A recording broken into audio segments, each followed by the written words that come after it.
પ્રવિષ્ટમાં વાલા ભાઈઓ તથા બહેનો, આજે સામાન્ય કાળનો 20મો રવિવાર. આજના વાંચનોમાં એક સ્પષ્ટ સંદેશો આપણા સૌ માટે કે પ્રભુની દયા દરેકના માટે છે અને એમાંથી કોઈને પણ બાકાત રાખવામાં આવ્યું નથી. આનું પ્રથમ વાંચન પૈગંબર યશાયાના ગ્રંથમાંથી લેવામાં આવ્યું અને આ કોઈ યશાયાના શિષ્ય દ્વારા લખવામાં આવેલું વાંચન છે. અહીંયા થોડું બેકગ્રાઉન્ડ જોઈએ તો કે જે ઇઝરાયેલી પ્રજા બાબિલોનમાંથી દેશ નિકાલથી પાછા આવે છે અને આ લોકો ઠરીથામ થવા માટે પ્રયત્ન કરતા હતા. પણ ઇઝરાયેલીઓને વિધર્મીઓનો બહુ ખરાબ અનુભવ થયેલો. ઘણી બધી વખતે એમના લીધે એમને મુશ્કેલી તકલીફમાંથી પસાર થવું પડેલું અને એટલે અત્યારે જ્યારે નવીસરથી એ ઇઝરાયલમાં ઠરીઠામ થવા પ્રયત્ન કરે છે ત્યારે આ લોકો પોતાની જાતને આવા બધા લોકોથી એટલે અન્ય ધર્મી કે વિધર્મીઓથી એ પોતાની જાતને અલગ રાખે છે અને એમની સાથે સંબંધ રાખતા નથી, એમની સાથે કોઈ વ્યવહાર રાખતા નથી.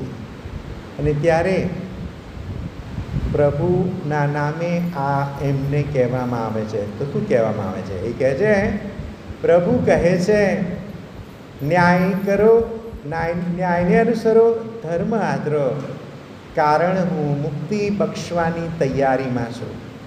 પ્રભુ એમને કહે છે આ બધું કરવાની જરૂર નહીં, કોઈને છૂટા રાખવાની, કોઈની સાથે સંબંધ નહીં રાખવાનો, કોઈને એકલા પાડવાના, કોઈની સાથે અબોલા લેવા, આ બધું જરૂરી નથી. તમે ન્યાયને રસ્તે ચાલો, ધર્મ આચરો તો તમને મુક્તિ મળશે.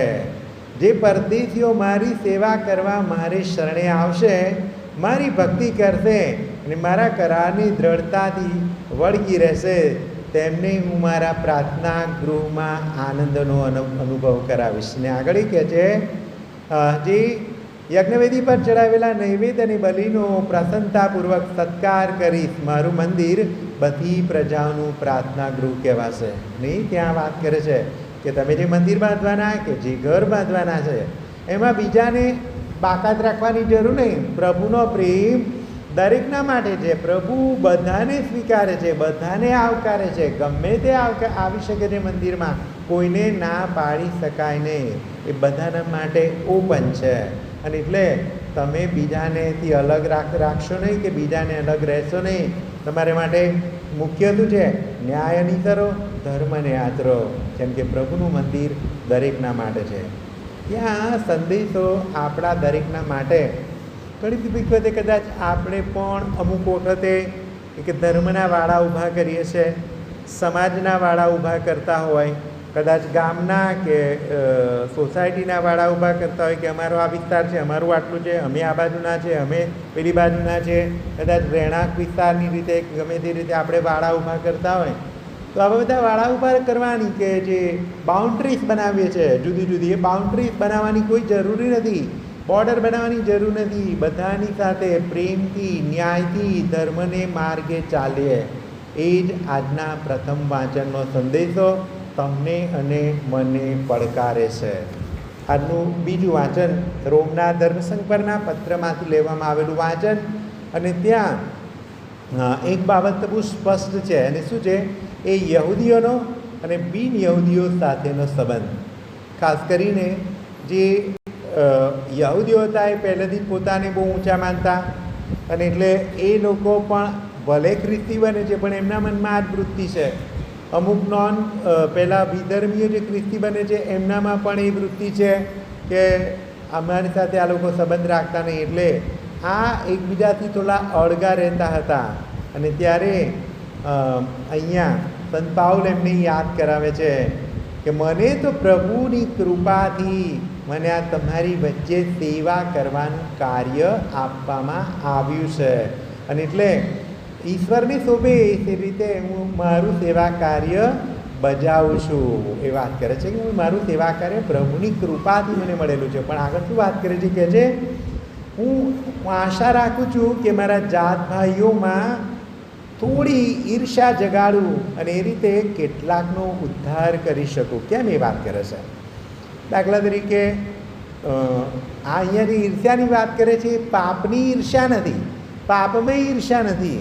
અમુક વખતે દાખલા તરીકે પેલાના ઘરમાં કાર લાવવામાં આવી તો આપણા મનમાં આવે એ 8 લાખની કાર લાવ્યા ને તો હું 10 લાખની લાવીને બતાડું, હું એમનાથી મોટો છું. ઘણી બધી વખતે પહેલાં આપણે આવું ઘર લીધું ને તો એનાથી સારું ઘર લઈને બતાડું, એ દરેકના મનમાં આવે છે. અહીંયા આગળ સંત પાઉલ શું કહે છે?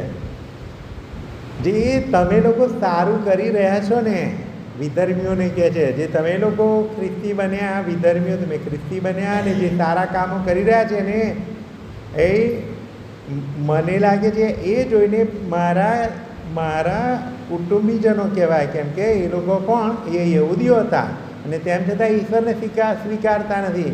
જે તમે અત્યારે સારું, તમારું સારું જોઈને કદાચ એમનામાં ઈર્ષ્યા જાગે કે આ લોકો કેટલું સરસ કરી રહ્યા છે, તો આ કદાચ એમાંના થોડા ઘણાનો ઉદ્ધાર થઈ જાય. એ એમને ઈર્ષ્યા લાગે કે પેલા સારું કરે છે, આપણે કેમ સારું ના કરીએ. એટલે દુનિયાવી બાબતમાં આજે ઘણી બધી વખત તમે કે હું બીજાની ઈર્ષ્યા કરીએ છીએ. ત્યારે આજે પ્રશ્ન તમારા ને મારા માટે, કેમ સંતોની બાબતમાં તમે કે હું ઈર્ષ્યા ના કરી શકીએ? પેલો આટલા કલાક પ્રાર્થના કરે છે, 4 કલાક, લાય હું 6 કલાક પ્રાર્થના કરીને એનાથી આગળનું સ્થાન મેળવી લઉં. કદાચ પ્રશ્ન છે. કદાચ વાંચવા માટે બાઇબલ વાંચન કદાચ પહેલાં આટલું જ કરે છે, તો એનાથી વધારે બાઇબલ વાંચન કરું. પહેલાં કોઈની મદદ આવી રીતે કરે છે તો એનાથી વધારે સારી રીતે મદદ કરીને. અને આજે એ પડકાર દરેકના માટે છે. ઘણા બધા સંતોના જીવન તમારા અને મારા માટે પડકાર છે. કદાચ અમુક લોકો ઇવન ઘણા બધા અત્યારે એમની પાસે કશું ના હોય એ પણ સારું કામ કરી શકતા હોય, તો પ્રભુએ તમને ને મને સંપૂર્ણ રીતે હાથ, પગ, નાક, મોં બધું આપેલું છે, આંખો બાંખો બધું આપેલું છે. કેમ હું પણ બીજાના જેમ સારું ના કરી શકું? આ એક પડકાર છે. ને ત્યાં આગળ એ શું વાત કરે છે? તમે લોકો પહેલાં ઈશ્વરનો ત્યાગ કરેલો પણ તમે ઈશ્વરની કૃપા પામ્યા. અત્યારે એ લોકોએ ઈશ્વરનો ત્યાગ કર્યો છે ત્યારે એમને પણ પ્રભુની કૃપા મળશે. અને એટલે ઈશ્વરની તમે પહેલાં આજ્ઞા નહોતા માનતા, હવે એ લોકો નથી માનતા, પણ અવજ્ઞા દ્વારા પ્રભુની કૃપા દરેકના માટે છે. પ્રભુની કૃપા દરેકના માટે છે. કોઈને પ્રભુ દયાથી વંચિત રાખવા માગતો નથી. તમે આજ્ઞા પાડો કે અવજ્ઞા કરો, પણ પ્રભુ તમને વિશેષ કૃપા આપવાનો છે. કે એ જ આ બીજા વાંચનનો સંદેશ છે. અને એટલે પ્રભુની કૃપા અને દયા દરેકના માટે છે. એ આજનું બીજું વાંચન. આજનો શુભ સંદેશ, આજનો શુભ સંદેશ ત્યાં માથીકૃત શુભ સંદેશમાં આગળ થોડું જોઈએ તો ઈસુ પેલા લોકોને એટલે પૂછે છે કે અમુક ખોરાક બાબતે પૂછે છે કે આ ખાવાથી આવું થાય પેલું થાય. ત્યારે ઈસુ શું વાત કરે છે?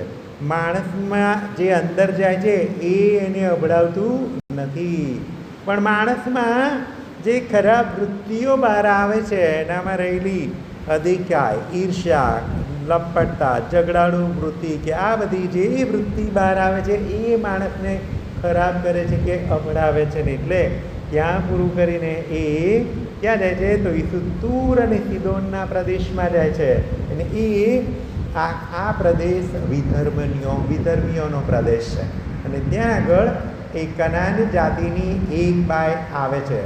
મોટા ભાગે આ લોકોની સાથે, વિધર્મીઓ સાથે ઇસરાયેલીઓ સંબંધ રાખતા નથી, યહૂદીઓ સંબંધ રાખતા નથી.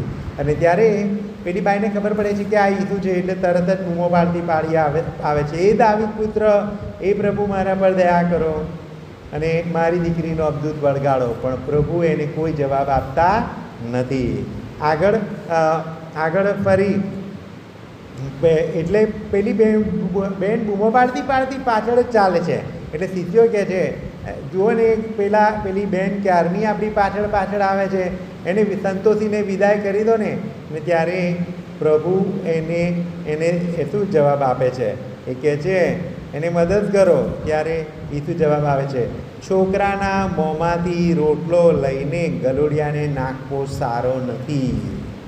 અહીંયા ખાસ કરીને જે ગલુડિયાની વાત કરવામાં આવે છે, અત્યારે કદાચ બેંક છે કે પછી પૈસા મૂકવા માટે મોટા મોટા લોકર્સ છે, કે પછી ઘરમાં પણ સરસ મોટી તિજોરીઓ છે, સીસીટીવી કેમેરા છે, આ બધું સવલતો છે, તેમ છતાં પણ અમુકના ઘરમાં મોટા મોટા કૂતરા રાખે છે. કેમ? કદાચ કશું થાય તો કૂતરા એમને સપોર્ટ કરે, કૂતરા એમને મદદ કરી શકે. ત્યારે ભૂતકાળમાં આ બધી સવલતો ના હતી, અને એટલે અમુક લોકો આવા કૂતરા પણ મોટા ફરોશી કૂતરા નથી, પણ ફ્યુરિયસ એકદમ નથી, પણ નાના કૂતરા, જે હિબ્રુમાં જે શબ્દ વાપરવામાં આવે છે એનો અર્થ થાય છે નાના કૂતરા. નાના કૂતરા એ લોકો ઘરમાં રાખતા હતા, જેથી કરીને વોર્નિંગ મળે, અને એટલે કૂતરાના બચ્ચા ટાઈપના જે નાના નાના ગલુડિયા જેવા. અને એટલે ઈસુ અહીંયા એ બેનને, કનાન જાતિની બેનને ગલુડિયા કહીને એમનું અપમાન કરવા માગતા નથી, પણ એમને ઘરની જે દૈનિક બાબતો દ્વારા એક ઉદાહરણ દ્વારા કહે છે કે પહેલાં અત્યારે કદાચ પેડિગ્રી કે ગમે તે તમે કૂતરાના માટે સારામાં સારું ખાવાનું લાવીને આપતા હોય, ત્યારે ભૂતકાળમાં એવું કંઈ નહીં, ઘરમાં જે રોટલો કે શાક કે જે કંઈ પડ્યું હોય એ જ કૂતરાને આપે, ને એ મોટા પૈકી આપણે ખાઈ લઈએ, પછી વધે અત્યારે સોફિસ્ટિકેટેડ એટલે આપણે એમને પહેલાં અલગ ખાવાનું આપીએ કે કદાચ ખવડાવીએ, પણ પહેલાં જે હતું આપણે ખાઈએ વધે બધું કૂતરાને નાખવામાં આવે. એટલે અહીંયા ઈસુ એ જ વાત કરે છે કે છોકરાના મોઢામાંથી રોટલો લઈને ગલુડિયાને નાખવો સારો નથી. ને આ મેન્ટાલિટી આમ તો એક માણસ તરીકે, યહૂદી તરીકે ઈસુ પણ એ સમાજમાં મોટા થયા, એટલે એ મેન્ટાલિટી એમના જીવનમાં પણ આવીને, એટલે ત્યાં આમ તો ધર્મસભા બે બાબત કે વાત કરે, ઈસુના બે પ્રકૃતિ, દૈનિક એક પોતાની પ્રકૃતિ એટલે દૈવી પ્રકૃતિ એટલે ઈશ્વરનો અંશ છે, ને બીજું એક માણસની પ્રકૃતિ. અહીંયા એક માણસની પ્રકૃતિ જે શીખ્યા છે એમાંથી એ આ જવાબ આપે છે. પણ તરત જ ત્યાં શું થાય છે, પેલી બાઈ આવીને કહે છે સાચું પ્રભુ, છતાં પણ ગલુડિયા પોતાનું માલિકનું વધ્યું ઘટ્યું તો ખાય છે ને. અને ત્યારે તરત જ ઈસુએ બે બાઈને કહે છે, હું બાઈ, તારી શ્રદ્ધા જબરી છે, જા તારી ઈચ્છા પડો. અને એની દીકરી સાજી થઈ જાય છે. આજે ઘટના, આ નાનું ઉદાહરણ કે તમારા અને મારા માટે ઘણી બધી વખતે કદાચ પ્રાર્થનામાં અહીંયા આવીને આપણે પ્રાર્થના કરતા હોય થોડો સમય કે આજે પ્રભુ તું આમ કરજે, પ્રભુ તું તેમ કરજે, કદાચ એમાં નિષ્ફળતા મળે તો ઘણી બધી વખતે કદાચ આપણે પ્રભુ સાથે અબોલા લેતા હોય, કદાચ ચર્ચ સાથે અબોલા લેતા હોય, એવું પણ બને. પણ અહીંયા આ બાઈ પ્રાર્થનામાં સતત મંડ્યા રહેવું, આગળ પોતે ઈશુને કહે છે, પછી એમના શિષ્યોને કહે છે, પછી આગળ ફરી વાત કરવામાં આવે છે, કન્ટિન્યુઅસલી એને જે જોઈએ છે એ રજૂ કરતી જ રહે છે. ના મારે આમ જોઈએ છે, મારે આમ જોઈએ છે, મારે આમ જોઈએ છે, ને એને છેલ્લે જે જોઈએ છે એ મળે છે. આજે તમારા ને મારા માટે પ્રશ્ન, એવી રીતે પ્રાર્થનામાં મચ્યા રહેવાની મારામાં હિંમત છે કે એવી રીતે હું ધીરજ રાખીને સતત પ્રાર્થના કર્યા કરી શકું કે કેમ? આ પ્રશ્ન છે. બીજી એક બાબત, આ બેનની શ્રદ્ધા ઈસુને નિર્ણય બદલવા માટે પણ મજબૂર કરી દે છે. કેમ? શરૂઆતમાં ઈસુનો નિર્ણય હતું કે કોઈ કાઢીને ગલુડિયા છોકરાના મોઢાનું કૂતરાને નહીં નાખતું છે એ વાત કરે છે, ગલુડિયાને નહીં નાખતું એ વાત કરે છે. પણ પછી તરત જ ઈસુ કહે છે, ભાઈ તારી શ્રદ્ધા જબરી છે, તારી શ્રદ્ધા ફળો. એને જે જોતું એ મળી ગયો. આખો નિર્ણય ઈસુ બદલી નાખે છે. આજે ફરી એકવાર એનું એ પ્રશ્ન, તમારી કે મારી પ્રાર્થના દ્વારા પ્રભુના નિર્ણયો હું બદલી શકું? ઘણા બધાના નિર્ણયો બદલ્યા છે. જૂના કરારમાં જુઓ, પ્રભુએ કદાચ નિર્ણય કર્યો હોય, દાવીદના માટે પણ એક નિર્ણય થાય છે, પણ પછી એની પ્રાર્થનાઓથી નિર્ણય બદલાય છે. હજી પેલા રાજા હિજકિયા, અને ત્યાં પણ પ્રભુનો એક નિર્ણય હતો, પણ પછી બીજો નિર્ણય બદલાય છે. અહીંયા પણ એક નિર્ણય હતો, એ નિર્ણય બદલાય છે.